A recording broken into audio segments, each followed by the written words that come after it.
ആണ് caravan. Keralam. Okay, എല്ലാവരും പറയുന്ന ആ ഒരു ഉദാഹരണം വെച്ച് തന്നെ ഞാനും തുടങ്ങാം. വേറൊന്നുമല്ല, ഇന്ദിരാഗാന്ധിയുടെ ഭരണ കാലഘട്ടത്തില് ഇന്ദിരാഗാന്ധി ഒരു വളരെ വലിയൊരു പ്രഖ്യാപനം നടത്തുകയാണ്. വേറൊന്നുമല്ല, കേരളത്തിൽ എന്നാണോ അരിയുടെ ക്ഷാമം തീരുന്നത് അന്നേ ഞാനിനി അരി ആഹാരം, അതായത് ചോറ് കഴിക്കുകയുള്ളൂ എന്നുള്ള ഒരു തീരുമാനമായിരുന്നു അത്. ഓക്കെ, ഇത് വളരെ വിഖ്യാതമായ കാര്യമാണ്. കാരണം അന്നത്തെ പത്രങ്ങളിൽ തന്നെ നമുക്ക് കാണാനാവുന്നതാണ്, Kerala is the poorest state of India. കാരണം പട്ടിണിയായിരുന്നു അന്നത്തെ കാലത്ത്. അതിനെക്കുറിച്ചായിരുന്നു പ്രധാന ചർച്ചാ വിഷയങ്ങൾ. പക്ഷെ എനിക്കിപ്പോ തോന്നുന്നു ഇന്ദിരാഗാന്ധി കുറച്ചു കാലം കൂടി ജീവിച്ചിരുന്നെങ്കിൽ ചോറ് കഴിച്ച് മടുത്തേനെ. You're never gonna make it, you're not good enough. There's a million other people with the same stuff. You really think you're different? Man, you must be kidding. Think you're gonna hit it, but you just don't get it. It's impossible, it's not probable, you're irresponsible. Too many obstacles, you gotta stop it, yo. You gotta take it slow, you can't be a... പല വിദഗ്ധർ പലപ്പോഴായി പറയുന്ന ഒരു കാര്യമാണ് കേരളം എന്ന് പറയുന്നത് ഇന്ത്യയിലെ യൂറോപ്പാണ് എന്നുള്ള കാര്യം. ഇതിന്റെ അടിസ്ഥാനം തീർച്ചയായും കേരളത്തിന് ഇൻഫ്രാസ്ട്രക്ചറോ അതേപോലെ തന്നെ സിറ്റിയോ അങ്ങനെ ഭൗതികമായുള്ള വേറെ ഒന്നുമല്ല. തീർച്ചയായും അത് മനുഷ്യരുടെ ജീവിത നിലവാരവും ജീവിത രീതിയും പെരുമാറ്റ രീതിയും ഒക്കെ ചേർത്തുകൊണ്ടാണ്.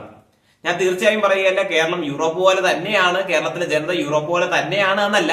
എന്നാൽ ഇന്ത്യയിലെ മറ്റു സംസ്ഥാനങ്ങൾ നോക്കാൻ നേരത്തെ ഒരുപാട് മാന്യരായ വ്യക്തികളാണ്, ഒരുപാട് നല്ല ചിട്ടകളും ജീവിത രീതിയുമുള്ള ജനങ്ങളാണ് കേരളത്തിലേതെന്ന് പലരും പറയാറുണ്ട്. ഇനിയിപ്പൊ എണ്ണി പറയണമെങ്കിൽ അതുമാവാം. ഏകദേശം 75-76% ഇന്ത്യയുടെ ഓവറോൾ ലിറ്ററസി റേറ്റ് എന്ന് പറയുന്നത്, സാക്ഷരത എന്ന് പറയുന്നത്. അതേസമയം കേരളത്തിന്റെ നമ്മൾ നോക്കുകയാണെങ്കിൽ കേരളം നമുക്കറിയാം, പ്രൗഢിയോടെ പറയാം, കാരണം കേരളം എന്ന് പറയുന്നത് ഇന്ത്യയിലെ നമ്പർ 1 ലിറ്ററസി റേറ്റ് ഉള്ള സ്റ്റേറ്റ് ആണ്. നമുക്കറിയാം അത് ഏകദേശം 2011 സെൻസസ് പ്രകാരം 94%. ഇനി ഇതിപ്പോ അടുത്ത സെൻസസ് വരാൻ നേരത്ത് ഇപ്പൊ നമ്മൾ നോക്കുകയാണെങ്കിൽ തന്നെ ഏകദേശം 98-99 മറികടന്നിട്ടുണ്ടാകും എന്നുള്ള ഒരു വിശകലനത്തിലാണ് വളരെയധികം ഗവേഷകരും അതേപോലെ തന്നെ ഈ ഫീൽഡിൽ വളരെ പ്രാബല്യരായിട്ടുള്ള പലരും പറയുന്ന കാര്യവും. പക്ഷെ രണ്ടാമത് നിൽക്കുന്ന ഡൽഹിയുടെ കാര്യം പറയുകയാണെങ്കിൽ 88-89 90 അടുത്ത് നിൽക്കുന്ന ഒരു റേഞ്ചിലാണ് നിൽക്കുന്നത്. അപ്പോൾ നമുക്ക് പറയാം കേരളം എന്ന് പറയുന്നത് വളരെ നല്ലതാണ് ലിറ്ററസിയിൽ, നമ്മൾ നല്ല എഡ്യൂക്കേറ്റഡ് ആയിട്ടുള്ള പീപ്പിൾ ആണെന്ന് പറയാം. അടുത്ത കാര്യം ഹെൽത്ത് സെക്ടറിന്റെ കാര്യം പറയാൻ നേരത്തും ഹെൽത്ത് കെയറിന്റെ കാര്യം പറയാൻ നേരത്തും ജീവിത നിലവാരത്തിന്റെ കാര്യം പറയാൻ നേരത്തൊക്കെ നമ്മൾ ഒന്നാമത് തന്നെയാണ്. ഏകദേശം ചൈൽഡ് മോർട്ടാലിറ്റി റേറ്റ് ഇല്ലേ, ഇൻഫന്റ് മോർട്ടാലിറ്റി റേറ്റ് എന്ന് പറയാൻ നേരത്ത് ശിശുക്കളെ ജനനത്തിന് മുമ്പേ കൊല്ലുന്ന പ്രവണത, അത് മൊത്തം ഇന്ത്യയിൽ നോക്കുകയാണെങ്കിൽ 1028 നടക്കുന്നുണ്ടെങ്കിൽ കേരളത്തിൽ 1007 നടക്കുന്നുള്ളൂ എന്നുള്ളത് ഒരു വളരെ വലിയ ഒരു മേന്മ തന്നെയാണ്. അതോടൊപ്പം തന്നെ നമുക്കറിയാവുന്ന കാര്യമാണ് കേരളത്തിലെ സെക്സ് റേഷ്യോ എന്ന് പറയുന്നത് വളരെ നല്ല സെക്സ് റേഷ്യോ ആണ്. കാരണം ചില സ്റ്റേറ്റുകൾ മാത്രം, ചില സംസ്ഥാനങ്ങളിൽ മാത്രമേ ഇന്ത്യയിൽ നമുക്ക് കാണാൻ കഴിയുകയുള്ളൂ സ്ത്രീകൾ പുരുഷന്മാരെക്കാളും കൂടുതലായി നിൽക്കുന്നത്. അങ്ങനെ ഒരു സ്റ്റേറ്റ് ആണ് കേരളം. ഏകദേശം 1000 പുരുഷന്മാർക്ക് 1048 സ്ത്രീകൾ എന്നുള്ള രീതിയിലാണ് കേരളത്തിലെ സെക്സ് റേഷ്യോ എന്ന് പറയുന്നത്. വളരെ നല്ല ഒരു സെക്സ് റേഷ്യോ ആണത്. പിന്നെ നമുക്ക് അറിയാവുന്ന കാര്യമാണ് ലിറ്ററസി റേറ്റിന്റെ കാര്യം നമ്മൾ പരിഗണിക്കുമ്പോൾ ആണുങ്ങളുടെയും പെണ്ണുങ്ങളുടെയും ലിറ്ററസി റേറ്റ് ചേർത്താണ് നമ്മൾ മൊത്തം ലിറ്ററസി റേറ്റ് പറയുന്നത്. അപ്പൊ തന്നെ പല സംസ്ഥാനങ്ങളിലും പറ്റുന്നത് സ്ത്രീകളുടെ ലിറ്ററസി റേറ്റ് പുരുഷന്മാരുടെക്കാളും വളരെ ചെറുതാണ്, വളരെ കുറവാണ് എന്നുള്ള കാര്യമാണ്. കേരളത്തിന്റെ കാര്യം നോക്കാൻ നേരത്തെ അതും പ്രശ്നമില്ല. കാരണം കേരളം ജെൻഡർ ഇക്വാലിറ്റിയെ വളരെയധികം പ്രാധാന്യം നൽകുന്ന ഒരു സ്റ്റേറ്റ് ആയതിനാൽ തന്നെ നമ്മുടെ ജെൻഡർ ഇതിന്റെ ലിറ്ററസി ഗ്യാപ്പ് ഏകദേശം 5% അടുത്ത് മാത്രമേ വരുന്നുള്ളൂ. അതായത് പുരുഷന്മാരും സ്ത്രീകളും തമ്മിലുള്ള ലിറ്ററസി റേറ്റ് രണ്ടുപേരും സെപ്പറേറ്റ് ആയിട്ട് എടുക്കുകയാണെങ്കിൽ അത് തമ്മിലുള്ള വ്യത്യാസം എന്ന് പറയുന്നത്. ഞാൻ നേരത്തെ പറഞ്ഞു ഇന്ദിരാഗാന്ധി പറഞ്ഞ ആ പ്രസ്താവന, അതിൽ നിന്ന് നമുക്ക് വ്യക്തമാണ് കേരളത്തിന്റെ ദയനീയ അവസ്ഥ, പട്ടിണി. പക്ഷെ ഇപ്പോഴത്തെ സ്ഥിതി എന്താണ്? ഇപ്പോഴത്തെ സ്ഥിതി നോക്കുകയാണെങ്കിൽ ഏകദേശം 2ാം സ്ഥാനമാണെന്ന് തോന്നുന്നു ഒരു റീസെന്റ് റിപ്പോർട്ട് പ്രകാരം. പ്രോവർട്ടി ഏറ്റവും കുറഞ്ഞ സംസ്ഥാനങ്ങളുടെ ആ ഒരു പട്ടികയിൽ കേരളം ഹ്യൂമൻ ഡെവലപ്മെന്റ് ഇൻഡെക്സിൽ ഫസ്റ്റ്. അങ്ങനെ ഒരുപാട് 17 കണക്കിന് സാധനങ്ങളിൽ നമ്മൾ വളരെ മുൻപന്തിയിൽ തന്നെ നിൽക്കുന്നുണ്ട്. പിന്നെ ഹ്യൂമൻ ഡെവലപ്മെന്റ് ഇൻഡെക്സിന്റെ കാര്യം ഞാൻ പറഞ്ഞപ്പോൾ തന്നെ ആണ് ഞാൻ നേരത്തെ പറഞ്ഞ യൂറോപ്പിന് ആലോചിച്ചത്. കാരണം യൂറോപ്പ് നമ്മൾ പറയുന്നത് തന്നെ ആ ഒരു അടിസ്ഥാനത്തിലാണ് human development, human life quality, ആ ഒരു ലെവലിൽ തന്നെയാണ് നമ്മൾ അങ്ങനെയുള്ള ഒരു പ്രസ്താവന നടത്തിയത്. പിന്നെ തന്നെ നമുക്ക് പറയാവുന്ന ഒരു കാര്യമാണ് 1960കളുടെ കാലത്തിൽ തന്നെ കേരളം ഏകദേശം യൂറോപ്പിന് സമാനമായ ജനന മരണ നിരക്ക് ആ ഒരു ലെവലിൽ എത്തിച്ചു എന്നുള്ള കാര്യം വളരെ അഭിനന്ദാത്മകമാണ്. അത് വേറെ സംസ്ഥാനം വെച്ച് നോക്കാൻ നേരത്ത് വളരെ അഭിനന്ദാത്മകമായ ഒരു കാര്യമാണ്. ജീവിത ദൈർഘ്യം പരിശോധിക്കുകയാണെങ്കിൽ 76 തൊട്ട് 78 വയസ്സ് വരെയാണ് ആവറേജ് കേരളത്തിൽ ഒരാൾ ജീവിക്കുന്നത്. പക്ഷെ ശരാശരി വേറുള്ള രണ്ടാമത് വരുന്ന പഞ്ചാബ്, ഹിമാചൽ പ്രദേശ് അവിടെയൊക്കെ നോക്കുകയാണെങ്കിൽ 70 വയസ്സിന്റെ അടുത്ത് അത്രയൊക്കെ ശരാശരി ഒരാൾ ജീവിക്കുന്നുള്ളൂ. അങ്ങനെ അതേപോലെ തന്നെയുള്ള ജെൻഡർ ഇക്വാലിറ്റി, മതസഹിഷ്ണുത, അതേപോലെ തന്നെയുള്ള ഒരുപാട് കാര്യങ്ങൾ ചേർന്ന് ഞാൻ ഇങ്ങനെ പുകഴ്ത്തി കൊണ്ടുവരികയാണ് കേരളത്തെ. എന്തിനാണ് ഇങ്ങനെ പുകഴ്ത്തി കൊണ്ടുവരാൻ വേണ്ടി മാത്രം വീഡിയോ ഉണ്ടാക്കിയത് നിങ്ങൾ ചിന്തിക്കരുത്. ഞാൻ പറയുന്നത് ഈ കാര്യങ്ങൾ മാത്രമല്ല, ഇനി പറയാൻ പോകുന്നത് എങ്ങനെയാണ് കേരളം ഇങ്ങനെ ഒരു സ്ഥിതിയിൽ എത്തിയത്, അതിനുള്ള ചരിത്രാതീതമായ കാര്യങ്ങളും തെളിവുകളുമാണ്. കൂടെ തന്നെ നമ്മൾ പറയും ഇന്ന് കേരളം, ഞാൻ തമ്മിൽ നിങ്ങൾ കണ്ട ഒരു പക്ഷേ, അതായത് നമ്മളൊരു വലിയ പ്രതിസന്ധിയിലാണ്. നിങ്ങൾക്ക് പലർക്കും അറിയാമായിരിക്കും. ഈ പ്രതിസന്ധി മാറണമെങ്കിൽ ഒരു വളരെ വലിയ ഒരു പ്രയത്നം തന്നെ നമ്മൾ നടത്തേണ്ടിയിരിക്കുന്നു. വളരെ പ്രതിസന്ധിയാണ്, വളരെ വലിയൊരു മഹാപ്രതിസന്ധിയാണ്. അതിനെക്കുറിച്ച് നമ്മൾ പറയും, അതിനുള്ള പരിഹാരങ്ങൾ നമ്മൾ ഡിസ്കസ് ചെയ്യും കമന്റ് സെക്ഷനിലൂടെ. കിടക്കുന്നു ഒരുപാട് കാര്യങ്ങൾ. അപ്പോൾ നമ്മൾ ഇനി പോകാൻ പോകുന്ന വേറെ ഒന്നിലോട്ടല്ല, ഞാൻ പറഞ്ഞ പോലെ തന്നെ എങ്ങനെയാണ് കേരളം ഈ ഒരു സ്ഥിതിയിലോട്ട് എത്തിയത് എന്നുള്ള കാര്യം. അത് നമുക്ക് ലിസ്റ്റ് ആയിട്ട് പറയാം, ഓരോന്നും എണ്ണി തന്നെ പറഞ്ഞേക്കാം. Number 1, resources. നമുക്ക് ഒരുപാട് റിസോഴ്സ് ഉണ്ട്. റിസോഴ്സ് എന്ന് പറയാൻ നേരത്ത് ഞാൻ പറഞ്ഞ പോലെ കൽക്കരിയും സ്വർണവും അതേപോലുള്ള സാധനങ്ങളല്ല, പക്ഷെ അതിനേക്കാളും നല്ലത് നമ്മുടെ കറുത്ത സ്വർണം എന്ന് പറയുന്ന നമ്മുടെ കുരുമുളക്, അതേപോലെ തന്നെ ഒരുപാട് സ്പൈസസ്. നമ്മൾ പണ്ട് കാലം തൊട്ടേ അത് വിറ്റ് ജീവിക്കുന്നു, ഇന്നും അതിൽ നിന്ന് ഒരുപാട് പങ്കുണ്ടാവുന്നു. അതായത് തേയില, അതേപോലെ റബ്ബർ, അങ്ങനെ ഒരുപാട് തേങ്ങ എല്ലാം ഉണ്ട് നമുക്ക്. അതൊക്കെ ഒരു നല്ലൊരു ബ്ലെസ്സിംഗ് ആണ്. അതൊക്കെ തന്നെ കേരളത്തിലെ ഡെവലപ്മെന്റിന് വളരെ ഒരു പങ്ക് വഹിച്ച ഒന്നായിരിക്കാം. പണ്ടത്തെ സിവിലൈസേഷൻ ഒക്കെ എടുത്ത് നോക്കുകയാണെങ്കിൽ നമുക്ക് പറയാൻ പറ്റും, അവര് കേരളത്തെ പറഞ്ഞുകൊണ്ടിരുന്നത് ഗാർഡൻ ഓഫ് സ്പൈസ് എന്നാണ്. ഗാർഡൻ ഓഫ് സ്പൈസ്, അതെ, വളരെ മനോഹരമാണ് കേരളം. ഇന്ന് തന്നെ ടൂറിസത്തിന്റെ കാര്യം പറയുകയാണെങ്കിൽ ഒരുപാട് നമുക്ക് ടൂറിസത്തിൽ നിന്ന് തന്നെ വരുമാനം ഉണ്ടാവുന്നുണ്ട്. നമ്മുടെ കേരളത്തിന്റെ റവന്യൂയുടെ ഒരു ഭാഗം ഞാൻ ബജറ്റ് പരിശോധിച്ചിരുന്നു. അതിനകത്ത് നമുക്ക് കൃത്യം ഭാഗം നമുക്ക് മനസ്സിലാവുന്നതാണ് എത്രത്തോളം ടൂറിസത്തിൽ നിന്ന് ലഭിക്കുന്നു എന്നുള്ള കാര്യങ്ങളൊക്കെ. ശ്യാമസുന്ദരഗിരി. നമ്പർ 2, റിലീജിയൻ, മതം. ഇവിടെ നടക്കുന്നത് വളരെ ഒരു ഐതിഹാസികമായ കാര്യമാണ്. നോർത്ത് ഇന്ത്യ സൗത്ത് ഇന്ത്യയും വെച്ച് നോക്കാൻ നേരത്ത് ആദ്യം ഞാൻ അത് കിടക്കാം.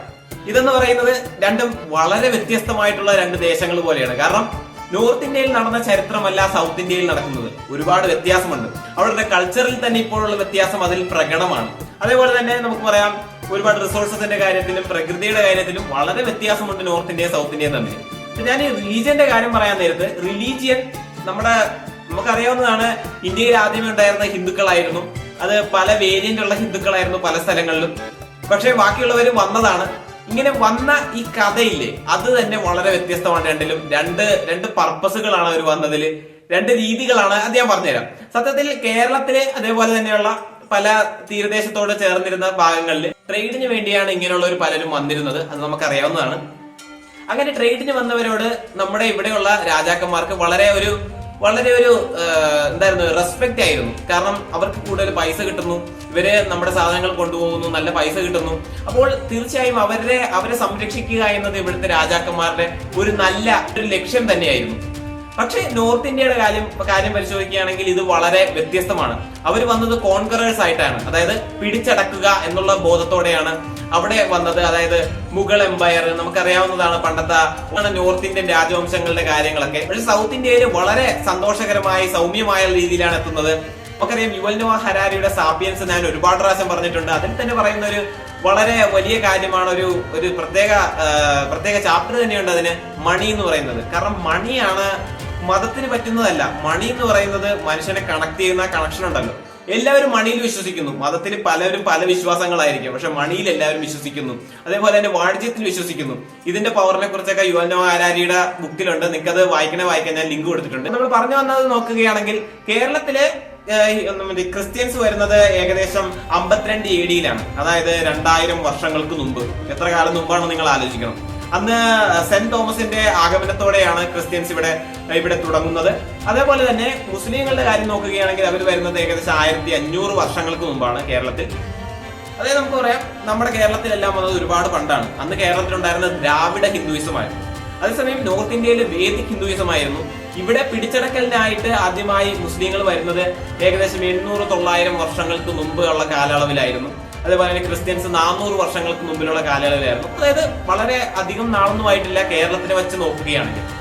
കേരളം നല്ലൊരു ട്രേഡ് പാരമ്പര്യം സൂക്ഷിച്ചു. അവിടെ വളരെ വലിയ യുദ്ധങ്ങളും കലാപങ്ങളും കൂടെ തന്നെ മതങ്ങൾ തമ്മിലുള്ള വിദ്വേഷവും ഉണ്ടായി. ഇവിടെ ഉണ്ടായില്ല എന്നല്ല ഞാൻ പറയുന്നത്. ഇവിടെ എല്ലാം ഞാൻ പുകഴ്ത്തി പറയുകയല്ല. ഞാൻ പറയുന്ന എല്ലാത്തിനും നെഗറ്റീവ് സൈഡുകളും ഉണ്ടായിരുന്നു. പക്ഷെ ഞാൻ പറയുന്നത് മറ്റുള്ളത് വെച്ച് നോക്കാൻ നേരത്തുള്ള ആ ഒരു മേന്മകൾ കൂടുതലും നമ്മൾ കൂടുതൽ ഈ ട്രേഡിന് വേണ്ടിയുള്ള ഇതായ കാരണം നമ്മൾ കൂടുതൽ ആളുകളെ കൂടുതൽ അടുപ്പിച്ചു കൊണ്ടിരുന്നു. അപ്പൊ തന്നെ ഇവിടെയുള്ള ഒരുപാട് രാജാക്കന്മാർ ആഹ്വാനം ചെയ്യുകയാണ്, ഇവിടെയുള്ള മത്സ്യത്തൊഴിലാളികൾ, കൃഷിക്കാര് പലരോടും പറയുകയാണ്, നിങ്ങൾ ഇവരുടെ മതത്തിലോട്ട് തിരിയൂ, എന്നാലേ നമുക്ക് അങ്ങനെ ആയാലേ നമുക്ക് ഈ ഇവരുടെ ബന്ധം വളരെ ദൃഢമായിട്ട് കാത്തു സൂക്ഷിക്കാൻ പറ്റുകയുള്ളൂ. അതേപോലെ തന്നെ ഇവർ പള്ളി പണിയാനും, മുസ്ലിം പള്ളി, ക്രിസ്ത്യൻ പള്ളി കൂടുതൽ പണിയാനും, അത് ഓരോന്നും അവരുടേതായിട്ടുള്ള കൾച്ചറൽ കാര്യങ്ങൾ ഇവിടെ നടത്തിപ്പോകാനുള്ള ഒരു സന്തോഷകരമായിട്ടുള്ള അനുമതിയാണ് നമ്മൾ നൽകുകയുണ്ടായത്. ഈജിപ്തിൽ നിന്നും, സിറിയയിൽ നിന്നും, ബാബിലോണിയയിൽ നിന്നും, ഗ്രീസിൽ നിന്നും, റോമിൽ നിന്നും അങ്ങനെ പലരും ഈ കടലുണ്ടല്ലോ, നമ്മുടെ അറബിക്കടലുണ്ടല്ലോ, അത് കാരണം വളരെ സുഗമമായി എത്താൻ പറ്റുന്ന ഒരു സ്ഥലമാണിത്. ആയതിനാൽ തന്നെയാണ് കൊച്ചിയില്, അതേപോലെ തന്നെ കാലിക്കട്ടില് അങ്ങനെയുള്ള തുറമുഖങ്ങളിലൂടെ ഇവരെത്തി ഇങ്ങനെയുള്ള വ്യവസായങ്ങൾ നടത്തിയത്. അപ്പൊ നിങ്ങൾക്ക് തോന്നുന്നത് കേരളത്തിൽ മാത്രമേ ഇങ്ങനെ നടന്നുള്ളൂ, വേറൊരിടത്തും പോർട്ടുണ്ടല്ലോ. നമ്മുടെ അറബിക്കടലിനോട് ചേർന്ന് കിടക്കുന്ന ഭാഗമായതിനാൽ പോർബന്തറിലും, സൂറത്തിലും, മാംഗ്ലൂരിലും, കൊച്ചിയിലും അങ്ങനെയുള്ള പോർട്ടുകളിലൊക്കെ ഇങ്ങനെയുള്ള കാര്യങ്ങൾ ഉണ്ടായിരുന്നു. ആയതിനാൽ തന്നെ ഇവിടെയൊക്കെ കൂടുതലും ട്രേഡിങ്ങിന്റെ ഒരു രീതിയിലായിരുന്നു ഇവരുമായിട്ടുള്ള ഒരു ഇത് നടന്നിരുന്ന ഒരു റെസ്പെക്ട് ആയിരുന്നു ഓരോരുത്തരും പരസ്പരം ഉണ്ടായിരുന്നത്. ആയതിനാൽ തന്നെ ഗുജറാത്തിന്റെ കലാപം ഉണ്ടായപ്പോഴത്തേക്കൊക്കെ സൂറത്ത് ഭാഗത്തുള്ള കലാപത്തിന്റെ അളവ് തീരെ കുറവായിരുന്നു. കാരണം ഇതൊക്കെ ആ ഒരു റെസ്പെക്ട് തന്നെയാണ് ഇതിനെ നയിച്ചത് തന്നെ. മുസ്ലിങ്ങൾ എന്നുള്ളവര് ഹജ്ജിന് വേണ്ടി മെക്കയിലോട്ട് പുറപ്പെടുമായിരുന്നു. ഇതിനുള്ള കപ്പൽ നിർമ്മിച്ചുകൊണ്ടിരുന്നത് ഹിന്ദു കാർപ്പന്റർ ആയിരുന്നു. നിങ്ങൾ ആലോചിക്കണം മതസഹിഷ്ണുതയെ കുറിച്ച്. അന്ന് മെക്ക എന്ന് പറയുന്നത് ഈ സമയത്ത് ഒരു നല്ല ടെക്സ്റ്റൈൽ മാർക്കറ്റും കൂടെ ആയിരുന്നു. അപ്പോൾ ഹിന്ദുക്കള്, അവർക്ക് ഇവിടെ ഒരു നിയമം ഉണ്ടായിരുന്നു, ഹിന്ദുക്കള് അങ്ങോട്ട് പോകാൻ പാടില്ല, ഹിന്ദുക്കള് ഈ അവിടുത്തെ ഈ ദേശം വിട്ട് പുറത്തോട്ട് ഒരിടത്തോട്ടും പോകാൻ പാടില്ല, അങ്ങനെയുള്ള ഒരു റൂളുകളൊക്കെ ഉണ്ടായിരുന്നു. അവരെ ജയിലിൽ തടവിലിടും, അങ്ങനെയുള്ള ഇത് കാരണം അവർക്ക് പോകാൻ പറ്റത്തില്ല. മുസ്ലിങ്ങൾക്കാണെങ്കിൽ അവിടെ മെക്കയിൽ എന്തായാലും പോവുകയും ചെയ്യണം. അപ്പൊ ഇവരെന്ത് ചെയ്യുമെന്ന് വെച്ചാൽ ഹിന്ദുക്കള് ഇതിനു വേണ്ടിയുള്ള ടെക്സ്റ്റൈൽസ് ഓരോരോ മെറ്റീരിയൽ ഉണ്ടാക്കും, എന്നിട്ട് ഇവരെ കൊണ്ട് വിൽപ്പിക്കും. അതായത് ഒരു വളരെ നല്ലൊരു മ്യൂച്വൽ അണ്ടർസ്റ്റാൻഡിങ്, ഒരു മ്യൂച്വൽ റെസ്പെക്ട്, ഒരു മ്യൂച്വൽ ഹാർമണി അതിവിടെ കാത്തു സൂക്ഷിച്ചുകൊണ്ടിരുന്നു. ഞാൻ പറഞ്ഞു വരുന്നത് വേറെ ഒന്നിനെ കുറിച്ചല്ല, കേരളത്തിന്റെ മത സൗഹാർദ്ദതയെ കുറിച്ചാണ്, ആ മത സഹിഷ്ണുതയെ കുറിച്ചാണ്, സെക്യുലറിസത്തെ കുറിച്ചാണ്. ഇത് വളരെ വിഖ്യാതമാണ്. നോർത്ത് ഇന്ത്യയിലും എല്ലായിടത്തും നോക്കാൻ നേരത്തെ ഇന്ത്യയിൽ മൊത്തം കേരളത്തിന്റെ മത സൗഹാർദ്ദത വളരെ വിഖ്യാതമായ ഒരു കാര്യമാണ്. ആയതിനാൽ തന്നെയാണ് കുറെ കുത്തിത്തിരിപ്പന്മാര് കേരള സ്റ്റോറി എന്നൊക്കെ പറഞ്ഞ് ഒരുപാട് വളരെ കളങ്കപ്പെടുത്തുന്ന, കേരളത്തിന്റെ ഈ ഒരു പാരമ്പര്യത്തോട് കളങ്കപ്പെടുത്തുന്ന രീതിയിലുള്ള ഒരുപാട് കാര്യങ്ങൾ ചെയ്യുകയുണ്ടായത്. പക്ഷെ നമ്മൾ അറിയേണ്ട കാര്യമുണ്ട്, കേരളീയര് ഒരിടത്ത് വേറൊരിടത്ത് പോവുകയാണെങ്കിൽ, വേറെ പല നാട്ടിലും കാണുകയാണെങ്കിൽ മലയാളി എല്ലായിടത്തും ഉണ്ടെന്നാണല്ലോ. അതേപോലെ തന്നെ പലയിടത്ത് പോവുകയാണെങ്കിൽ നമുക്കറിയാം, ഒരു മലയാളി വേറൊരു മലയാളിയെ കാണുമ്പോൾ അയാൾ തിരക്കുന്നത് ഒരിക്കലും അദ്ദേഹത്തിന്റെ ജാതിയല്ല, ഒരിക്കലും മനസ്സിലാക്കുന്നത് അദ്ദേഹത്തിന്റെ മതമല്ല, വർഗമല്ല, ഒന്നുമല്ല. അദ്ദേഹം മനസ്സിലാക്കുന്നത് ആ മലയാളിത്വമാണ്. ആ ഒരു മലയാളി എന്നുള്ള വികാരമുണ്ടല്ലോ, അതാണ് നമ്മൾ മലയാളികളുടെ ശക്തി. അതെപ്പോഴും ഉണ്ടാവും. ഞാൻ ഒരുപാട് ഹൈപ്പ് നൽകി ഒരു ലെവലിൽ എത്തിക്കുവാന്ന് നിങ്ങൾക്ക് തോന്നുന്നുണ്ടാവാം. പക്ഷെ ഞാൻ ഒരിക്കലും മറച്ചു വെക്കുകയല്ല നടക്കുന്ന കലാപങ്ങളെ കുറിച്ച്. കാരണം ഒരുപാട് കാര്യങ്ങൾ ഞാൻ പറഞ്ഞതിന് ഘടകവിരുദ്ധമായി നടക്കുന്നുണ്ട്. വർഗീയതയെ ഒരുപാട് ഇതാക്കിയുള്ള കാര്യങ്ങളൊക്കെ നമുക്ക് ന്യൂസിൽ കാണാനാവുന്നതാണ്. പക്ഷെ പുറത്തുള്ള ഓരോരോ സംസ്ഥാനങ്ങൾ വെച്ച് നോക്കാൻ നേരത്തെ കേരളത്തിന്റെ കാര്യം പറയുകയാണെങ്കിൽ, കേരളം ഈ കാര്യത്തിൽ വളരെ നല്ല ഒരു ഡീസന്റ് ആയിട്ടുള്ള രീതിയിൽ തന്നെയാണ് നിൽക്കുന്നത് എന്നുള്ളത് വാസ്തവമാണ്. എന്നും പറഞ്ഞ് തീർച്ചയായും എന്നെ കമന്റ് ബോക്സിൽ പൊങ്കാലയിടരുത്. ഇങ്ങനത്തെ സംഭവങ്ങൾ നടക്കുന്നുണ്ട്, അത് നിങ്ങൾ മനസ്സിലാക്കുക. ഈ പണ്ട് തൊട്ടേയുള്ള മത സൗഹാർദ്ദതയുടെ വളരെ വലിയ എവിഡൻസുകൾ ഇന്നും വളരെ സ്പഷ്ടമാണ്. ഞാൻ പറയാം, ശബരിമലയുടെ കാര്യം നമുക്ക് പരിശോധിക്കാം. ശബരിമലയുടെ കാര്യം പരിശോധിക്കുകയാണെങ്കിൽ ഇവിടെ വരുന്ന തീർത്ഥയാത്രകര് ആദ്യം പോകുന്നത് മസ്ജിദിൽ കയറും. അവിടെ ബാബർ എന്ന് പറയുന്ന അയ്യപ്പന്റെ സുഹൃത്താണെന്നുള്ള രീതിയിൽ അദ്ദേഹത്തിനോടുള്ള സ്നേഹവും ആദരവും കാണിക്കുന്ന രീതിയിലായിട്ട് പണ്ടത്തെ കാലത്ത് എഴുതി വെക്കുന്ന കാര്യങ്ങളാണല്ലോ ഇതൊക്കെ. അപ്പൊ അന്നത്തെ കാലത്തുള്ള ആ ഹാർമണി തന്നെയാണ് ഇവിടെ നമുക്ക് വ്യക്തമാകുന്നത്. അങ്ങനെ അവിടെ കയറുന്നു. അതേപോലെ തന്നെ സെന്റ് ആൻഡ്രൂസ് ബസിലിയ ചർച്ചിലും കയറുന്നു. ഇവിടെയുള്ള മതസൗഹാർദ്ദത പുറത്ത് എവിടെയെങ്കിലും കാണാൻ കഴിയും?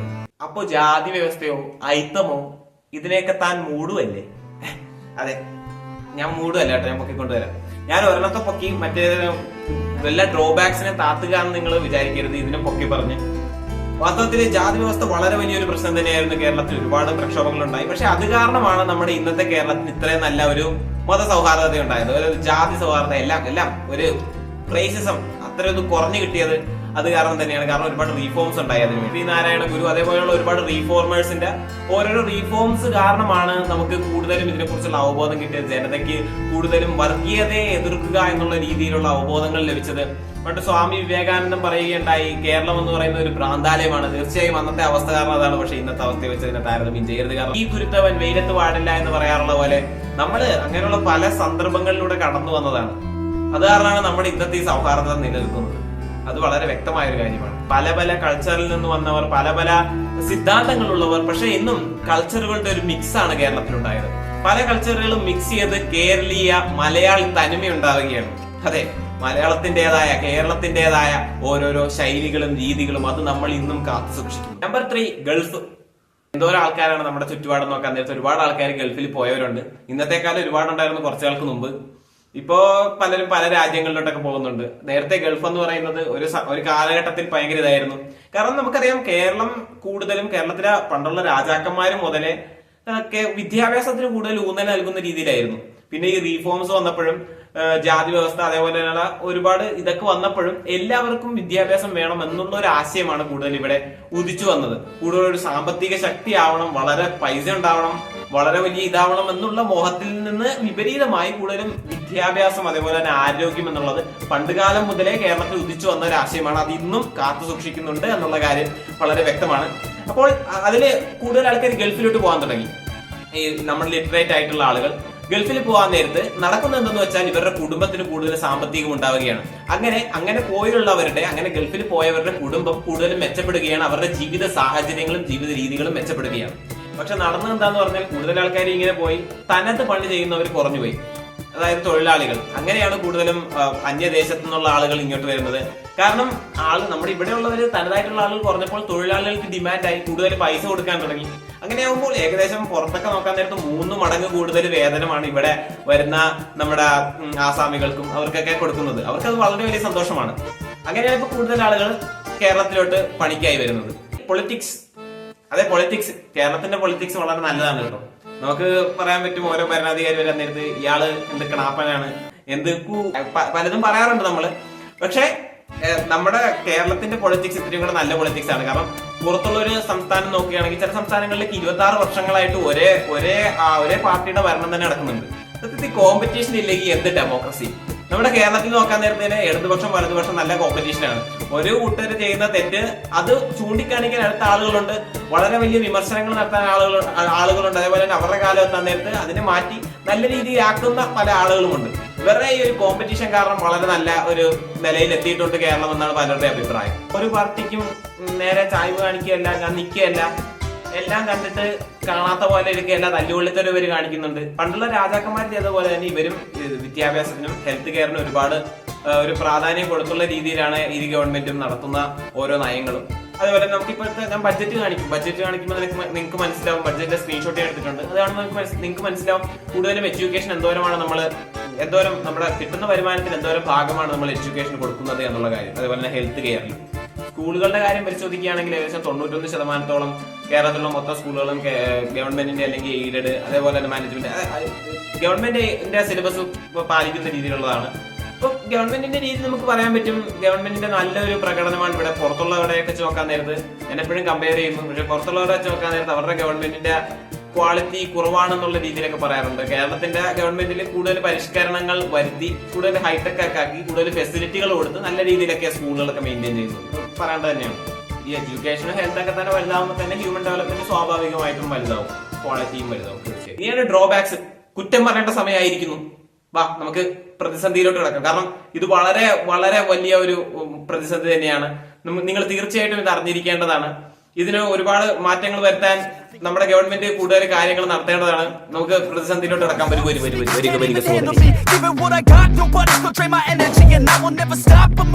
നമ്മൾ ഡ്രോബാക്സിലോട്ട് വരികയാണെങ്കിൽ, അതായത് പോരായ്മകളിലോട്ട് വരികയാണെങ്കിൽ ഏറ്റവും വലിയൊരു പോരായ്മ അതാണ് കേരളത്തെ നശിപ്പിക്കാൻ വരെ ശക്തിയുള്ള ഒരു പോരായ്മയാണ്. വളരെ വലിയൊരു പ്രതിസന്ധിയാണ്. അതിനെക്കുറിച്ചാണ് ആദ്യം പറയാൻ പോകുന്നത്. വാസ്തവത്തിൽ നമ്മുടെ പെർ ക്യാപിറ്റ ഇൻകം കേരളത്തിന് വലിയ പ്രശ്നമൊന്നുമില്ല. അതായത് നമ്മൾ നോക്കുകയാണെങ്കിൽ കേരളത്തിലെ ഓരോ വ്യക്തികളുടെയും ആവറേജ് എടുക്കുകയാണെങ്കിൽ അവരുടെ ഇൻകത്തിന് വലിയ പ്രശ്നമില്ല. എന്നാൽ കേരളത്തിന്റെ മൊത്തത്തിലുള്ള ഒരു ഫിനാൻഷ്യൽ മാറ്റർ എന്ന് പറയുന്നത് വളരെ അവതാളത്തിലാണ്. നമ്മളൊക്കെ കടത്തിലോടുന്ന ഒരു വണ്ടി പോലെയാണ്. ഒരുപാട് കടമാണ്, നിറച്ച് കടമാണ്, കടം. അതായത് കേരളം വീഴുകയാണ് ഒരു മഹാപ്രതിസന്ധിയിലേക്ക്, ഒരു സാമ്പത്തിക പ്രതിസന്ധിയിലേക്ക്, ഒരു ഫിനാൻഷ്യൽ ക്രൈസിസ്. ഓക്കെ, നമുക്കപ്പോൾ ഞാൻ സ്ക്രീനിൽ കാണിച്ചു തരാം. ഞാനിപ്പോ നിങ്ങളെ കാണിക്കുന്നത് വേറൊന്നുമല്ല. ഇവിടെ നിങ്ങൾ കാണുന്ന ബിസിനസ് ടുഡേയുടെ ഒരു പോസ്റ്റ് ആണ്. അതിനകത്ത് പറയുന്നത് Kerala one of the most financially and healthy states, Kerala to Supreme Court എന്ന് പറയുന്ന തലക്കെട്ടിലുള്ള ഒരു ന്യൂസ് ആണ്. ഇതിനകത്ത് നിങ്ങൾ കാണുന്നത് വേറൊന്നുമല്ല, പഞ്ചാബ്, വെസ്റ്റ് ബംഗാള്, കേരള ഇത് മൂന്നും പൂറസ്റ്റ് ഫിസ്ക്കൽ മാനേജ്മെന്റ് ആണ് എന്ന് റിപ്പോർട്ട് ചെയ്യപ്പെട്ടിരിക്കുകയാണ്. അതായത് നമ്മൾ സാമ്പത്തികമായി ഒരുപാട് മോശപ്പെട്ടുകൊണ്ടിരിക്കുകയാണ് എന്നുള്ള വാസ്തവം. ഇതാ ഇവിടെ നിങ്ങൾ കാണുന്നത് കേരള budget.kerala.gov.in എന്ന് പറയുന്ന ഒഫീഷ്യൽ പോർട്ടലാണ്. ഇതിൽ നിങ്ങൾക്ക് കാണാൻ കഴിയുന്ന ഈ 3 കാര്യങ്ങൾ നിങ്ങൾ ശ്രദ്ധിക്കുക. ആദ്യമേ ഇവിടെ കാണിക്കുന്നത് റവന്യൂ എക്സ്പെൻഡിച്ചർ, റവന്യൂ റെസീപ്റ്റ്, അതേപോലെ തന്നെ ഡെപ്റ്റ് ഡിസ്ബേഴ്സ്മെന്റും ഡെപ്റ്റ് റെസീപ്റ്റും. ഇതാണ് നിങ്ങളിവിടെ കാണുന്നത്. നിങ്ങൾക്ക് അറിയില്ല എങ്കിൽ ഞാൻ മൊത്തം വ്യക്തമായി പറഞ്ഞു തരാവുന്നതാണ്. കാരണം ഇവിടെ നമുക്ക് കാണാം ഓരോ വർഷങ്ങളിലെ 2017, 2018 അങ്ങനെ 2024, 2025 വരെയുള്ള ഫിനാൻഷ്യൽ ഇയറിൽ ഓരോ വർഷങ്ങളിലും ഉണ്ടായ മാറ്റങ്ങളാണ് നമുക്കിവിടെ ചാർട്ടിന്റെ രൂപത്തിലൂടെ മനസ്സിലാക്കി തരുന്നത്. ഇവിടെ നമുക്ക് മനസ്സിലാക്കേണ്ട കാര്യം എന്ന് പറഞ്ഞാൽ എല്ലാം കൂടുന്നുണ്ട്, റവന്യൂ കൂടുന്നുണ്ട്, അതേപോലെ എക്സ്പെൻസും കൂടുന്നുണ്ട്. അത് വലിയ കാര്യമാക്കി നിങ്ങൾ എടുക്കണ്ട. നമ്മൾ 24, 25 കാര്യം വെച്ച് നമുക്ക് മൊത്തം പറയാം. അതായത് 24, 25 കാര്യം നമ്മൾ നോക്കുകയാണെങ്കിൽ നമ്മുടെ റവന്യൂ റെസീപ്റ്റ് എന്താണെന്ന് ആദ്യം ഞാൻ പറഞ്ഞുതരാം. റവന്യൂ റെസീപ്റ്റ് എന്ന് പറയുമ്പോൾ നമ്മുടെ ഗവൺമെന്റിന് കിട്ടുന്ന മൊത്തം ഇൻകം, അങ്ങനെ നിങ്ങൾ സിമ്പിൾ ആയിട്ട് മനസ്സിലാക്കുക. റവന്യൂ റെസീപ്റ്റ് മൊത്തം ഇൻകം നോക്കാൻ നേരത്ത് നമുക്ക് കാണാൻ പറ്റുന്നത് ഇത് ഏകദേശം 1,38,000 കോടി രൂപയാണ്. ഓക്കെ, 1,38,000 കോടി രൂപയാണ്. അതേസമയം നമ്മുടെ ആ വർഷം തന്നെ 24, 25 തന്നെയുള്ള എക്സ്പെൻസ് എന്ന് പറയുന്നത് എത്രയാണ്? നമ്മുടെ ചിലവ് എന്ന് പറയുന്നത് 1,67,000 കോടി രൂപയാണ്. ഇതിൽ നിങ്ങൾക്ക് മനസ്സിലാക്കാവുന്ന എന്താണ്? നമ്മുടെ വരവിനേക്കാളും കൂടുതലാണ് ചെലവ്. അതായത് റവന്യൂ എക്സ്പെൻസ് എന്ന് പറയുന്ന നേരത്തെ എങ്ങനെയുള്ള ചെലവാന്ന് ഞാൻ പറഞ്ഞുതരാം. റവന്യൂ എക്സ്പെൻസ് എന്ന് പറയുന്ന നേരത്തെ നമ്മുടെ ഗവൺമെന്റ് എംപ്ലോയികൾക്ക് കൊടുക്കേണ്ടതായിട്ടുള്ള തുക, അതേപോലെ തന്നെ പെൻഷനായിട്ട് കൊടുക്കേണ്ടതായിട്ടുള്ള, അങ്ങനെ ഗവൺമെന്റ് കൊടുക്കേണ്ടതായിട്ടുള്ള മാൻഡേറ്ററി ആയിട്ടുള്ള തുകയാണ് റവന്യൂ എക്സ്പെൻഡിച്ചറിൽ നമ്മൾ കാണിക്കുന്നത്. അപ്പൊ ഇതിൽ നിന്ന് നമുക്ക് മനസ്സിലാക്കാവുന്നത് നമുക്ക് കിട്ടുന്ന 2024-25 കിട്ടിയ തുകയെക്കാളും ഏകദേശം 26,000 കോടി രൂപ കൂടുതലാണ് നമ്മുടെ ചെലവ്. വരവറിയാത്ത ചെലവല്ലേ ഇത്? അപ്പോൾ അതിൽ നിന്ന് നമുക്ക് മനസ്സിലാക്കാവുന്നത് ഈ ചെലവ് നടത്താൻ നമുക്ക് പൈസ ആവശ്യമുണ്ട്. ഈ ചെലവ് നടത്താൻ വേണ്ടി നമ്മൾ പൈസ എങ്ങനെ എടുക്കും? കടമെടുക്കും. അതെ, കടമെടുക്കുകയാണ് നമ്മൾ ചെയ്യുന്നത്. 24-25 കാര്യം തന്നെ നോക്കാൻ നേരത്ത് നമുക്ക് മനസ്സിലാവും. ഈ നീല ബാറ് കാണിക്കുന്നത് വേറൊന്നുമല്ല. ഈ നീല ബാറിൽ കാണിക്കുന്നതാണ് നമ്മൾ എടുത്ത കടം. അതായത് നമ്മൾ 2024-25 എടുത്തത് 1,08,000 കോടി രൂപയാണ്. ഇത്തരം രൂപയാണ് നമ്മൾ 24-25 എടുത്തത്. അതിൽ നമ്മൾ ഏകദേശം 73,000 കോടി രൂപ നമ്മൾ ഉപയോഗിച്ചു. നമ്മൾ ഇത്രയും രൂപ കടമെടുത്തതിൽ ഇത്രയും രൂപ നമ്മൾ ഉപയോഗിച്ചിരിക്കുന്നു. അതിൽ നിന്ന് തന്നെ നമുക്ക് മനസ്സിലാക്കാം ഇവിടെ നമ്മൾ ബാക്കി വന്ന 26,000 രൂപയില്ലേ, 26,000 കോടി രൂപ. ആ 26,000 കോടി രൂപ നമ്മൾ ഈ എടുത്ത കടത്തിൽ നിന്നാണ് ഈട്ടിയേക്കുന്നത്. ഈ 73-ൽ 26,000-ഓളം രൂപ നമ്മൾ നമ്മുടെ നിത്യ ചിലവുകൾക്ക് വേണ്ടിയാണ് ഉപയോഗിച്ചത്. അത് തന്നെ എന്ത് ബാഡായിട്ടുള്ള, വളരെ വളരെ പരിതാപകരമായിട്ടുള്ള ഒരു സ്ഥിതിയാണെന്ന് ആലോചിച്ച് നോക്കണം. ബാക്കി ഉള്ള കടത്തിന്റെ തുകയാണ് നമ്മൾ ഓരോ പദ്ധതികൾക്ക് ഉപയോഗിക്കുന്നത്, പുതിയ പുതിയ വികസനങ്ങൾക്ക് ഉപയോഗിക്കുന്നത്. അതായത് നമുക്ക് വികസനത്തിന് ഉപയോഗിക്കാനുള്ള പൈസ ഇല്ല എന്നുള്ളത് മാത്രമല്ല, നമുക്ക് നമ്മുടേതായിട്ടുള്ള ചെലവുകൾ തീർക്കാനുള്ള പൈസ പോലും ഇല്ല എന്നുള്ളതാണ് വാസ്തവം. അതുപോലെ നമ്മുടെ റവന്യൂ റെസീപ്റ്റിൽ നമുക്ക് ലഭിക്കുന്നില്ല എന്നുള്ളതാണ് നമ്മുടെ ഏറ്റവും വലിയ പ്രശ്നം എന്ന് പറയുന്നത്. ഒരു ഡെവലപ്പിംഗ് സ്റ്റേറ്റിന്റെ ഒരു ഇതാണ്. ഡെവലപ്ഡ് ആയിട്ടുള്ള സ്റ്റേറ്റ് ആണെങ്കിൽ ഇതിനെ മറികടക്കാൻ കഴിയേണ്ടതാണ്. പക്ഷെ ഡെവലപ്പിംഗ് ആയിട്ടുള്ള സ്റ്റേറ്റിന് ഇങ്ങനെ ഒരു പ്രശ്നം ഉണ്ടാവും. അതായത് സ്വന്തം ചെലവുകളാക്കാൻ തന്നെയുള്ള വരുമാനം ഉണ്ടാകത്തില്ല എന്നുള്ളത് ഒരു വസ്തുനിഷ്ഠമായിട്ടുള്ള കാര്യമാണ്. പക്ഷെ ഇവിടെ നമ്മൾ എടുക്കുന്ന ലോണുകളും അതേപോലെ തന്നെ ഈ വ്യത്യാസമുണ്ടല്ലോ, ഇതൊക്കെ വളരെ വലുതാണ്. ഇത് ഞാൻ ഈ വർഷത്തെ 2024-25 ഫെബ്രുവരിയിൽ ഇറങ്ങിയ ബഡ്ജറ്റ്, കേരളത്തിന്റെ ബഡ്ജറ്റിൽ നിന്ന് അതിന്റെ അകത്ത് നിന്ന് എനിക്ക് കിട്ടിയ 2-3 സ്ക്രീൻഷോട്ട് ഞാൻ കാണിച്ചു തരാം. ഇത് നമ്മുടെ ഗവൺമെന്റ് എങ്ങനെയാണ് അവർക്ക് കിട്ടുന്ന വരുമാനം എന്നാണ് കാണിച്ചിരിക്കുന്നത്. വരുമാനത്തിന്റെ ഭാഗങ്ങൾ ഒരു പൈ ചാർട്ടായിട്ട് കാണിച്ചിരിക്കുന്നു. ഇതിൽ നമുക്ക് മനസ്സിലാക്കാവുന്ന മെയിൻ കാരണം എന്ന് പറയുന്നത് സ്റ്റേറ്റ് ഓൺ ടാക്സ് റവന്യൂ. നമ്മൾ ടാക്സിൽ നിന്ന് സ്റ്റേറ്റിന്റെ ടാക്സ് വെച്ച് കിട്ടുന്നത് ഏകദേശം 46%. അതായത് കൂടുതൽ ഭാഗം നമുക്ക് ടാക്സിൽ നിന്നാണ് ലഭിക്കുന്നത് ഗവൺമെന്റിന്. നോൺ ടാക്സ് റവന്യൂയിലാണ് നമ്മുടെ ലോട്ടറിയും അതുള്ള കാര്യം, ലോട്ടറി അതേപോലെ തന്നെ ഗവൺമെന്റിന്റെ ബിവറേജ് അതേപോലെയുള്ള സാധനങ്ങളിൽ നിന്നൊക്കെ ലഭിക്കുന്നതാണ് നോൺ ടാക്സ് റവന്യൂ പറയുന്നത്. 10% ഉള്ളൂ. അതായത് ഗവൺമെന്റിന്റേതായ ബിസിനസ്സിൽ നിന്ന് ലഭിക്കുന്നത് വളരെ കുറവാണ്, ടാക്സിൽ നിന്ന് ലഭിക്കുന്നതാണ് കൂടുതൽ. അപ്പൊ നിങ്ങൾക്ക് തോന്നും ടാക്സ് നമ്മൾ കൂടുതൽ വെച്ചിട്ടാണ്. പക്ഷെ ടാക്സ് കൂടുതൽ വെച്ചിട്ടല്ല. ഞാൻ പല സ്റ്റേറ്റിന്റെയും കാണിച്ചു തരാം. ഇതാ നിങ്ങൾ ഇപ്പോൾ കാണുന്ന ഇത് എന്ന് പറയുന്നത് പല സ്റ്റേറ്റുകളുടെയും റവന്യൂവിന്റെ കാര്യമാണ്. ഇതിൽ നിന്ന് നമുക്ക് കാണാവുന്നത് ഈ ചുവപ്പ് കളറിൽ കാണിക്കുന്ന ബാർ എന്ന് പറയുന്നത് ഓരോ സ്റ്റേറ്റിന്റെയും അവരുടേതായിട്ടുള്ള ടാക്സ് റവന്യൂവും പച്ചയിൽ കാണിക്കുന്നത് അവരുടെ ടോട്ടൽ റവന്യൂ ആണ്. ഇതിൽ നിന്ന് തന്നെ നമുക്ക് മനസ്സിലാക്കാവുന്ന കാര്യമാണ് ടോട്ടൽ റവന്യൂ വെച്ച് നോക്കാൻ നേരത്ത് ടാക്സ് റവന്യൂ എന്ന് പറയുന്നതാണ് കൂടുതൽ നിൽക്കുന്നത്. അതായത് ടോട്ടൽ റവന്യൂവിന്റെ ഒരു മേജർ പങ്ക് എന്ന് പറയുന്നത് ടാക്സിൽ നിന്ന് ലഭിക്കുന്നതാണ്. അപ്പോൾ അത് നമ്മൾ പറയേണ്ട കാര്യമില്ല. പക്ഷേ നമ്മുടെ കേരളത്തിലെ കാര്യം നോക്കാൻ നേരത്ത് ടാക്സ് റവന്യൂ കൂടുകയാണെങ്കിൽ അപ്പോൾ നമുക്ക് കൂടുതൽ വരാൻ പറ്റും എന്നുള്ളതല്ലേ വാസ്തവം. കേരളം കിടക്കുന്നത് ഇവിടെയാണ്. വേറെ സംസ്ഥാനങ്ങൾ നോക്കുകയാണെങ്കിൽ നിങ്ങൾക്ക് കാണാൻ കഴിയും ഇവിടെ ഉത്തർപ്രദേശ് വളരെ കൂടുതലാണ് അവരുടെ റവന്യൂ എന്ന് പറയുന്നത്. ടാക്സ് റവന്യൂക്കാളും കൂടുതൽ വേറെ എന്തൊക്കെയോ റവന്യൂ ഉണ്ട്. അത് അവരുടെ ബിസിനസിന്റെ ആയിരിക്കും, ഗവൺമെന്റൽ ബിസിനസ് ആയിരിക്കും അത്രയും കൂടുതൽ കിട്ടാനുള്ള സാധ്യത. കേരളത്തിൽ നോക്കുമ്പോൾ തന്നെ നമുക്ക് മനസ്സിലാവും നമ്മുടെ മൊത്തം റവന്യൂയുടെ 50% ഏകദേശം നമുക്ക് ടാക്സ് റവന്യൂ ആണെന്നുള്ള വാസ്തവം. ഇതിൽ നമുക്ക് മനസ്സിലാക്കേണ്ട കാര്യം എന്താണ്, നമുക്ക് ടാക്സ് കൂടുതൽ കിട്ടണം. ടാക്സ് കൂടുതൽ കിട്ടണം എന്ന് പറയാൻ നേരത്ത് നമ്മൾ കൂടുതൽ ആളുകളോട് ടാക്സ് ചോദിക്കുകയല്ല, കൂടുതൽ ബിസിനസ്സുകൾ ഉണ്ടാവണം. പ്രൈവറ്റ് ബിസിനസ്സുകൾ കൂടുതൽ കേരളത്തിൽ ഉണ്ടെങ്കിൽ നമുക്ക് മനസ്സിലാക്കാവുന്ന കാര്യമാണ് എന്ത്, കേരളത്തിൽ കൂടുതൽ പ്രൈവറ്റ് ബിസിനസ് ഉണ്ട് എങ്കിൽ അവരിൽ നിന്ന് കൂടുതൽ ടാക്സ് കേരളത്തിന് സ്റ്റേറ്റിന് കിട്ടുകയായിരിക്കും. അങ്ങനെയാകുമ്പോൾ സ്റ്റേറ്റിന്റെ തന്നെ ഒരു എക്കോണമി ഇത്രയും കൂടി ഡെവലപ്ഡ് ആയിരിക്കും. അതായത് എത്രത്തോളം ബിസിനസ് പ്രൈവറ്റ് ഓണർഷിപ്പ് ഉള്ള ബിസിനസ് ഉണ്ടോ അത്രത്തോളം സ്റ്റേറ്റിന് നല്ലതാണ്, കൂടുതൽ ടാക്സ് ലഭിക്കുകയായിരിക്കും ഉണ്ടാവുക. പക്ഷെ കേരളത്തിന്റെ പ്രശ്നം എന്ന് പറയുന്ന നേരത്ത് കേരളത്തിന് ബിസിനസ് കുറവാണ്. ബിസിനസ് തുടങ്ങണമെങ്കിൽ തന്നെ ഒരുപാട് നൂലാമാലകളുണ്ട്. അതിന് നമ്മുടെ ഒരു ബിസിനസ് ഫ്രണ്ട്ലി എക്കോണമി അല്ല. പക്ഷെ ഗുജറാത്തിന്റെ കാര്യമൊക്കെ നോക്കുകയാണെങ്കിൽ അവർക്ക് ഗുജറാത്തിന്റേതായിട്ടുള്ള ഒരുപാട് ബിസിനസ് ഉണ്ട്, സ്റ്റേറ്റിന്റേതായിട്ടുള്ള ബിസിനസ് ഉണ്ട്, പിന്നെ കുറെ പ്രൈവറ്റ് ബിസിനസ് ഉള്ള കാരണം അവരിൽ നിന്നുള്ള ടാക്സും എല്ലാം കൂടെ ചേർക്കാൻ നേരത്ത് ഗവൺമെന്റിന്റെ ഒരു നല്ല ഒരു വികസനമാണ് അവിടെ ഉണ്ടാവുന്നത്. ഇനി ഞാനിപ്പോ കാണിക്കുന്നത് ഇത് വേറൊന്നുമല്ല, ഇതെന്ന് പറയുന്നത് 2023, 24, 22, 23 തമ്മിലുള്ള വ്യത്യാസമാണ്. നിങ്ങൾ ആ കളറിന്റെ വ്യത്യാസം നോക്കണ്ട. ഇതിൽ നമ്മൾ കാണിക്കുന്നത് നോൺ ടാക്സ് റവന്യൂ ആണ്. അതായത് സ്വന്തമായിട്ട് ടാക്സ് അല്ലാതെയുള്ള ഗവൺമെന്റ് ഉണ്ടാക്കുന്ന റവന്യൂ. അത് ഗവൺമെന്റിന്റേതായിട്ടുള്ള ബിസിനസ് കൊണ്ടാവാം, അങ്ങനെ പലതും കൊണ്ടാവാം. ഇതിൽ നമുക്ക് മനസ്സിലാക്കാം ജമ്മു കാശ്മീരിന്റെ കൂടുതലാണ്, അതുപോലെ മൈനിങ് അതേപോലുള്ള കാരണങ്ങൾ കാരണമായിരിക്കും. സിക്കിം, മണിപ്പൂർ, ഗോവ അങ്ങനെ നോക്കാൻ നേരത്ത് നമ്മുടെ കേരളം വരുന്നത് ഇവിടെയാണ്. നിങ്ങൾ കാണുന്ന പോലെ ഇവിടെയാണ് നമ്മുടെ കേരളം വരുന്നത്. പിന്നെ ഈ റവന്യൂയുടെ കാര്യം പറയാൻ നേരത്ത് സ്ഥലത്തിന്റെ വിസ്തീർണവും മെറ്റീരിയലും അതൊക്കെ കുറെ ആക്കും. അങ്ങനെ ആകുമ്പോൾ കുറെ സ്റ്റേറ്റിൽ നമുക്ക് അങ്ങനെ അത്ര ഇതായിട്ട് നമുക്ക് അങ്ങനെ ഡിഫറൻഷിയേറ്റ് ചെയ്യാൻ പറ്റില്ല. കാരണം സ്ഥല സ്റ്റേറ്റ് വലുതാണ്, മിനറൽ റിച്ച് ആണ്, അതൊക്കെ വെച്ച് വെക്കാൻ നേരത്ത് കുറെ ഇതുണ്ട്. എന്നാലും കേരളത്തിന്റെ ബിസിനസിന്റെ കാര്യം ഒരുപാട് ഒരു വലിയ പ്രശ്നം തന്നെയാണ്. പിന്നെ നമുക്ക് അഭിമാനിക്കാവുന്ന കാര്യമാണ് നമ്മുടെ ഡെവലപ്മെന്റ് എക്സ്പെൻഡിച്ചർ നോക്കാൻ നേരത്ത് ഇത് ഓരോ വർഷങ്ങളിലെയാണ്. നമ്മുടെ 24-25 നോക്കാൻ നേരത്തെ തന്നെ ചുവപ്പ് കണ്ടില്ല, ഏറ്റവും കയറി നിൽക്കുന്നത് അത് എഡ്യൂക്കേഷൻ ആണ്. എഡ്യൂക്കേഷൻ നമ്മൾ ഇപ്പോഴും കൂടുതൽ ചെലവ് നടത്തുന്നുണ്ട് എന്നുള്ള കാര്യം നമ്മുടെ ഒരു ഉന്നമനത്തിന്റെ കാര്യം തന്നെയാണ്, അത് വാസ്തവമാണ്. ഇപ്പൊ കാണുന്നത് അതിന്റെ ഒരു പൈ ചാർട്ടുമാണ്. നമ്മുടെ മൊത്തം ബഡ്ജറ്റ് നിങ്ങൾക്ക് വേണമെങ്കിൽ ഒന്ന് പോസ് ചെയ്ത് എല്ലാം മനസ്സിലാക്കാവുന്നതാണ്. കാരണം ഇതെന്ന് പറയുന്നത് മൊത്തം പൈ ചാർട്ട്. അതില് നമ്മൾ ഒരു ചെറിയ ഭാഗം ഞാൻ നോക്കുകയാണെങ്കിൽ ഇവിടെ സോഷ്യൽ സർവീസിന്റെ ഭാഗത്തിൽ വരുന്നത് അതിനെയാണ് ഇവിടെ കാണിച്ചിരിക്കുന്നത്. അതിൽ തന്നെയുള്ള ഉപവിഭാഗങ്ങളാണ്. അതിൽ 43% എഡ്യൂക്കേഷൻ ആണെന്നൊക്കെ കാണിക്കുന്നു. ഇത് നിങ്ങൾക്ക് പോസ്റ്റ് ചെയ്തിട്ട് വേണമെങ്കിൽ മൊത്തം നോക്കാവുന്നതാണ്. അടുത്ത പ്രശ്നമാണ് അൺഎംപ്ലോയ്മെന്റ് വളരെ വലിയൊരു പ്രശ്നമാണ് കേരളത്തിനെ വെച്ച് നോക്കാൻ നേരത്ത്. കാരണം കേരളത്തില് അത്ര ബിസിനസ് ഇല്ല എന്ന് പറഞ്ഞു. സ്റ്റേറ്റ് ഗവൺമെന്റിന്റേതായിട്ടും വലിയതായിട്ടുള്ള ബിസിനസ്സുകൾ ഇല്ല.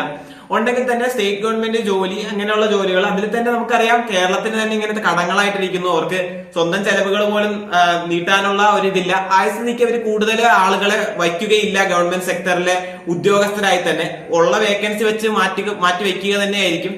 കാരണം ഒരുപാട് പേർക്ക് പെൻഷൻ കൊടുക്കാണ്ട് ഒരുപാട് ഇതുള്ള കാരണം തന്നെ കൂടുതൽ ആളുകളെ വയ്ക്കുക എന്നുള്ള ഒരു കാര്യം ഇവിടെ അസാധ്യമാണ്. മൂന്നാമത്തെ കാര്യം എന്ന് പറയുന്നത് ഇവിടെയുള്ള നമ്മുടെ ഹയർ എഡ്യൂക്കേഷന് കൂടുതലും ഇവിടെയുള്ള ആളുകൾ പ്രിഫർ ചെയ്യുക തമിഴ്നാട്ടിൽ പോവുക, അല്ലെങ്കിൽ പുറത്തു പോവുക, അല്ലെങ്കിൽ ഇന്ത്യക്കും പുറത്തു പോവുക, അങ്ങനെയുള്ള ഒരു രീതിയാണ്. കാരണം കേരളത്തിലെ ഹയർ എഡ്യൂക്കേഷന് കുറെ പ്രശ്നങ്ങളുണ്ട്. നമ്മൾ എഡ്യൂക്കേഷൻ സ്പെൻഡ് ചെയ്യുന്നുണ്ടെങ്കിലും പ്രാഥമിക വിദ്യാഭ്യാസം നമ്മൾ വളരെ നല്ലതാക്കുന്നുണ്ടെങ്കിലും ഹയർ എഡ്യൂക്കേഷന്റെ കാര്യം വരാൻ നേരത്ത് കുറെ കോളേജുകൾ അടച്ചുപൂട്ടി പോവുക തന്നെ ചെയ്തു, കുട്ടികളില്ലാത്ത കാരണം തന്നെ. പിന്നെ പുറത്ത് പ്രിഫർ ചെയ്യാനുള്ള കാരണം എന്ന് പറയുന്നത് അവിടെ പോയി അവിടുന്ന് തന്നെ നല്ല ജോലിയും പ്ലേസ്മെന്റും കിട്ടുക എന്നുള്ള കാര്യം കൊണ്ട് തന്നെയാണ്. കേരളത്തിൽ ഇൻഡസ്ട്രി ഇല്ല, അതേപോലെ തന്നെ ഒരുപാട് പ്രശ്നങ്ങളുള്ള കാരണം അവര് കേരളത്തിൽ നിൽക്കാൻ താല്പര്യപ്പെടുന്നില്ല എന്നുള്ളത് തന്നെയാണ് ഇവിടെയുള്ള കാരണം എന്ന് പറയുന്നത്. ഇത് കാരണം തന്നെ വരുന്ന കാര്യമാണ് ഇവിടുത്തെ യൂത്ത് കുറയുന്നു. യൂത്ത് ആയിട്ടുള്ള ആളുകൾ കുറയുന്നു. ഒരു പല സ്ഥലത്തോട്ട് പോവുകയാണ്, പലയിടത്തും സെറ്റിൽ ചെയ്യുകയാണ്. അതൊരു കാര്യമാണ്. ഈ അൺഎംപ്ലോയ്മെന്റിന്റെ ഒരു ഭവിഷ്യത്തായിട്ടാണ് ഇത് വരുന്നത്. അൺഎംപ്ലോയ്മെന്റ് വരുന്നത് നമ്മുടെ ഇങ്ങനെയുള്ള ഫിനാൻഷ്യൽ ക്രൈസിസ് കാരണമാണ് അൺഎംപ്ലോയ്മെന്റ് വരുന്നത്. അത് കാരണമാണ് വരുന്നത്. എല്ലാം ഡിപ്പെൻഡഡ് ആണ്, മനസ്സിലായില്ലേ? അപ്പൊ ഇങ്ങനെ യൂറോപ്യൻ കൺട്രീസിലും അമേരിക്കയിലും അങ്ങനെ പല സ്ഥലത്തും പല മലയാളികളും പോയിട്ടുണ്ട്. അങ്ങനെ പറയാൻ നേരത്തെ നമുക്ക് പറയാം എല്ലായിടത്തും മലയാളികളാണെന്നുള്ള ഒരു പറച്ചിൽ നമുക്ക് പൊതുവെ ഉള്ളതാണ്. എവിടെ നോക്കിയാലും മലയാളികളാണ് എന്നുള്ള കാര്യം.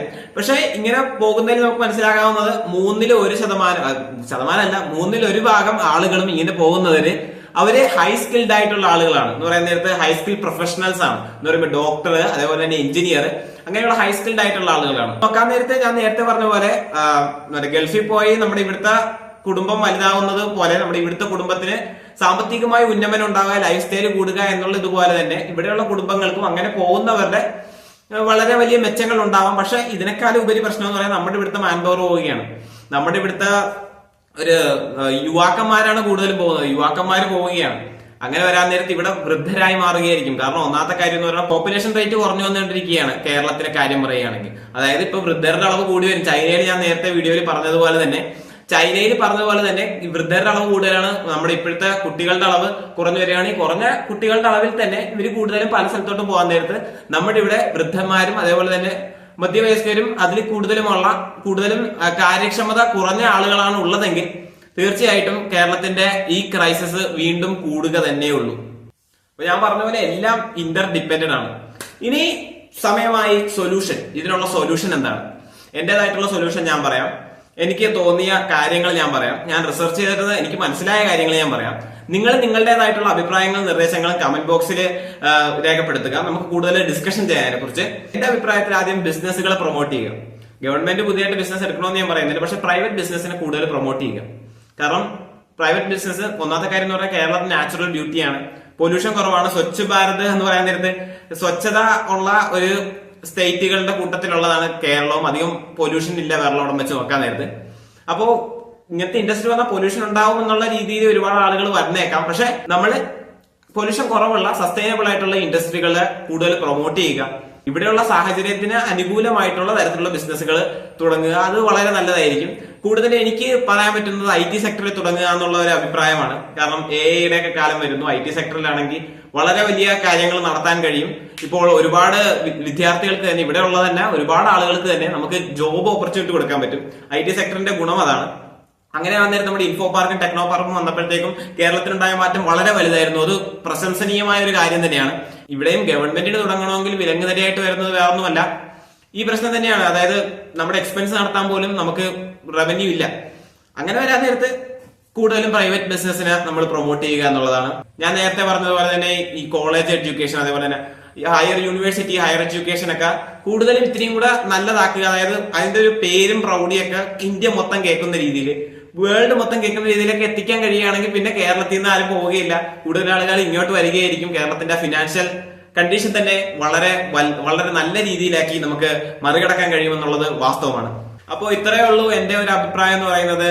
ഞാൻ പറഞ്ഞതിൽ ഒരുപാട് പ്രശ്നങ്ങൾ ഉണ്ടാവാം. എന്റെ ഐഡിയ എന്റെ ചിന്തകളിലും എന്റെ റിസർച്ചിലും അധിഷ്ഠിതമായി മാത്രമാണ്. നിങ്ങൾക്ക് അതിനെ ചിലപ്പോൾ പൊങ്കാലയിടാൻ തോന്നാം. തീർച്ചയായും കമന്റ് സെക്ഷൻ തുറന്നു കിടക്കുകയാണ്. നിങ്ങളുടെ അഭിപ്രായങ്ങൾ പറയൂ, നമുക്ക് ഡിസ്കസ് ചെയ്യാം, നമുക്ക് കേരളത്തെ നല്ലതാക്കാം. Malayali Speakers can't even handle me. Giving what I got, nobody will drain my energy, and I will never stop. I'm motivated by enemies, setting up shop so everybody